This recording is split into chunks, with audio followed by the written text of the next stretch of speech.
बेटा यहाँ पे एक एलिप्स दिया हुआ है, ये एलिप्स की इक्वेशन है, ओके। और हमें दो फोकल कॉर्ड्स दिए हैं, एक पी एस पी डैश है और दूसरी क्यू एस क्यू डैश है। अब उन्होंने क्या रिलेशन बोला है कि 1 - e² divided by P S into P dash S product में, और फिर यहाँ पे 1 - e² और divide by Q S into Q S dash, ये भी प्रोडक्ट में।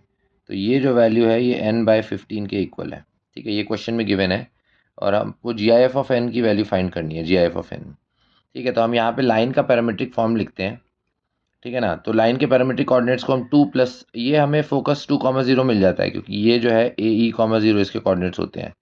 तो यहाँ ए का वैल्यू √10 है, बी का वैल्यू √6 है, राइट। तो हमने इस ये वाला फॉर्मूला लगा दिया, b² = a² इंटू 1 - e²। तो b² की वैल्यू क्या हुई 6 = 10 इंटू 1 - e²। तो यहाँ से 1 - e² की वैल्यू 6/10 मतलब 3/5 मिलती है, ठीक है। तो उधर से हम e की वैल्यू निकाल के ए ई फाइंड करते हैं, तो ए की वैल्यू 2, 0 आ जाती है।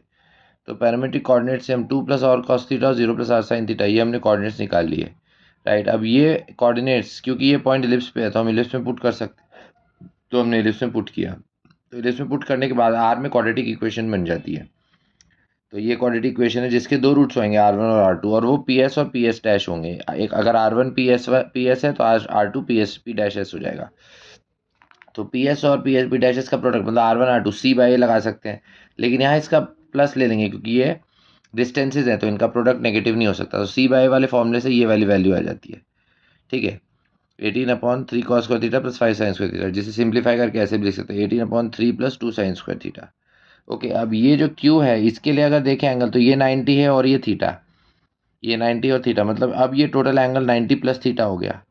90 + थीटा तो टोटल एंगल 90 + थीटा, तो वही सेम पैरामीट्रिक कोऑर्डिनेट्स वाला फॉर्मूला लगाएंगे, लेकिन इस बार थीटा को हम 90 + थीटा से रिप्लेस कर देंगे। तो ऐसा करने पे जो कोऑर्डिनेट्स है वो 2 - r sin theta, r cos theta इस तरह से आता है। फिर वापस ये हमने एलिप्स की इक्वेशन में पुट किया तो r में क्वाड्रेटिक बनती है और ये क्वाड्रेटिक बन जाती है ना, r² के साथ 3 sin² theta + 5 cos² theta -12r sin theta -18। फिर प्रोडक्ट ऑफ रूट्स लगाया r1 r2, वापस पॉजिटिव लेंगे c/a को, राइट, क्योंकि ये डिस्टेंसेज है तो 18/3 + 2 cos² थीटा आता है, ठीक है। तो अब यहाँ पे जो बाद वाला r1 r2 है वो QS डैश है और पहले वाला जो है वो PS डैश है। तो इस इक्वेशन में और 1 - e² की जगह हम 3/5 पुट कर सकते हैं। तो 3/5 पुट कर दिया और दोनों r1 r2 की वैल्यू पुट करी, फिर उसको अगर सिंप्लीफाई किया इस तरह से एलसीएम लेके, तो हमारे पास 6 + 2 यानी 8/30 आता है। और 8/30 को फिर हमने n/15 से इक्वेट किया तो हमें कैपिटल N की वैल्यू 4 मिल जाती है। तो अगर कैपिटल N की वैल्यू 4 है तो जी एफ ऑफ एन भी 4 ही होगा, ओके।